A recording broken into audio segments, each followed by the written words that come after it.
भांडण झाली त्यानं मॅनेजरला, म्हणजे जिथून चक्र सुरू झालं तिथं जेव्हा थांबलं. एका प्रश्नाचं उत्तर द्या महिला मंडळ. समजा मुलगा हा श्रीमंत घराण्यातला आहे, मुलगी फार गरीब घराण्यातली आहे, त्या दोघांमध्ये जास्त कुणाचं चालतं घरामध्ये? मुलाचं. पण जर मुलगी ही श्रीमंत आहे आणि मुलगाही श्रीमंत आहे, आता त्या घरात कुणाचं चालतं? मुलीचं चालतं. कारण तिला स्वतःवर भरोसा असतो ना की माझं नशीब कुणाच्याच हातात नाही. जी स्वतःच्या पायावर उभे असतात. दोघांचं लग्न झालं, एक दिवस दोघांची भांडण झाली, साहजिक गोष्ट आहे, दोघंही श्रीमंत. त्या दोघांमध्ये मुलीचं जास्त दबदबा होता, तिला नवरदेव घाबरत होता, मुलगा घाबरत होता. दोघांची भांडण झाली आणि भांडण झाल्यानंतर राग ते भांडण त्याने मनातच ठेवली. पत्नीला काही बोलू शकत नव्हता म्हणून राग घराच्या बाहेर निघाला. घराबाहेर निघाल्यानंतर ऑफिसला गेला. ऑफिसमध्ये त्याचा मॅनेजर आला. मॅनेजर नेहमीच येत होता आणि काहीच न बोलता डायरेक्ट सरच्या त्या सर सोबत खुर्चीवर येऊन बसत होता. त्या दिवशी मॅनेजरनं तसंच केलं. डायरेक्ट आला आणि सरच्या सोबत खुर्चीवर बसला. रोज सरचा मूड चांगला होता, चांगला राहत होता, पण आज घरच्या सोबत भांडण झाले म्हणून त्याचा मूड खराब होता. आता त्याच्या मनामध्ये राग भरून जसा मॅनेजर बसला त्यानं सारा राग त्या मॅनेजरवर काढला. कळत नाही मी तुझा बॉस आहे, न विचारता बसतं का? मॅनेजरला वाईट वाटलं.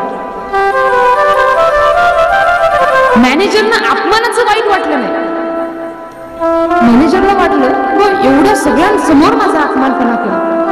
कारण माणसाला अपमान होण्यापेक्षा पुन्हा समोर केलं याचं फार दुःख आहे बरं आजकाल. महिला मंडळ, मला सांगा, चालता चालता समजा आपण घसरून पडलो तर आपण कुठे लागलं हे पाहतो का कोणी मला पाहलं हे पाहतो?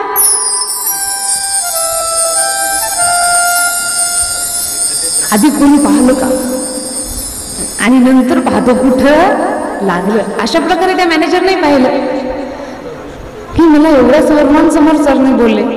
आता त्या बॉसचा राग शांत झाला त्या माणसाचा, पण तो राग कुणाकडे आला?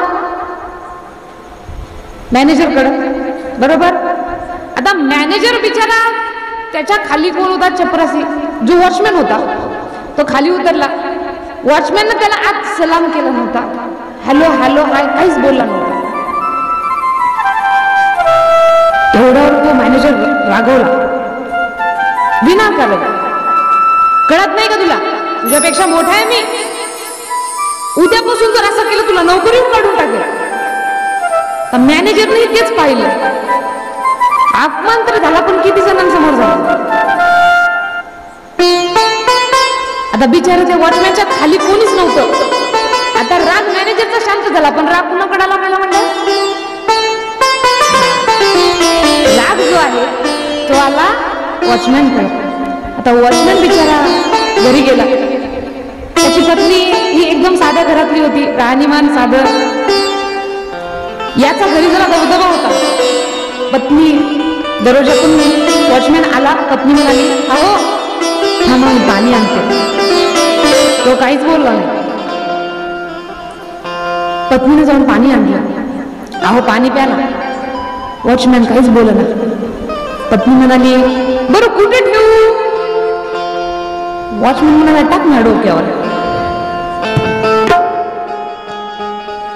तिला ओरडला आणि तो निघून गेला.